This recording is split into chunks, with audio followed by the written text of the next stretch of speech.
Have you ever found yourself thinking about a dream or a goal or something you are wanting to succeed in, and you found yourself thinking in one way? You only saw it happening in one particular lane, in one particular way, and you had the thought that if it doesn't happen this way, then it's not going to happen.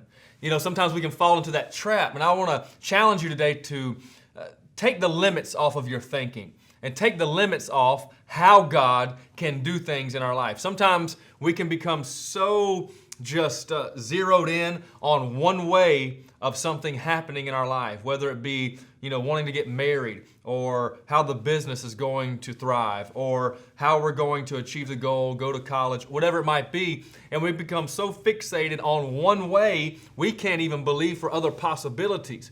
Ephesians 3:20 says that God can do exceedingly abundantly, above all we ask or imagine. Above all we ask or imagine. He can do so far high above those things. But sometimes we allow situations, circumstances, we allow the no's of life, the N-O's, the no's of life, to tell us that if it didn't happen this way, you might as well stop here because this was the only way it could happen. God is a God of endless possibilities. He's unlimited in the ways that He can do things in your life. In fact, He already has some ways already mapped out for you. And so if you've experienced a no recently, if you've experienced some no's, some shut doors, don't be discouraged. I know it can feel discouraging at the time, but you got to put your eyes ahead. You got to set your eyes ahead to the future and say, if it didn't happen this way, then it might mean there's another way that God is going to do it. One of my dreams coming out of high school was to play college basketball. This is something I always wanted to do, and that was my goal. Well, it's going to be pretty problematic to play college basketball when you're not recruited and you don't get any kind of scholarship letters. And so it took a lot of work. It took a lot of preparation. And so the one way that I was hoping I would get into college basketball didn't happen.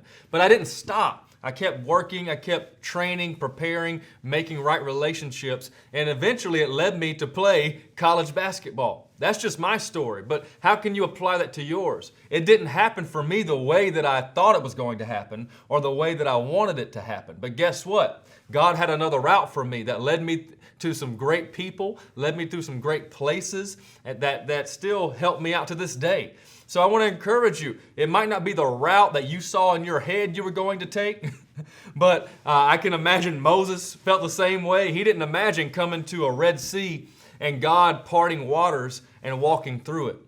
And so I want to encourage you that God may have some pathways for you that you never thought possible, but sometimes we get so stuck on one way of it happening, we can't see or believe or have faith for the other ways He wants to do it. And then we have to have the faith to step through the path that He's making. Can you imagine if you're a person that's being led by Moses, or even Moses yourself, and you're walking through a place that used to have water, and sea, and you're walking through on dry ground?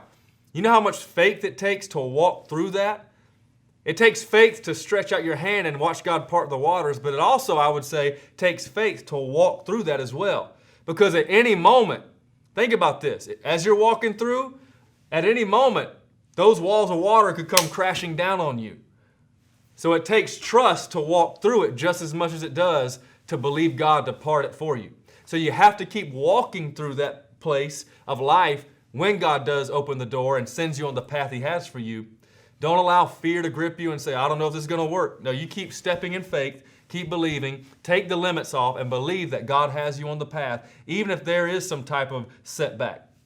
Setbacks happen, but don't allow that one way, that one track mind of it happening to stop you from continuing to walk and to fulfill all God has in your life. Don't stay stuck on one way, because God already knows the ways He's going to lead your life.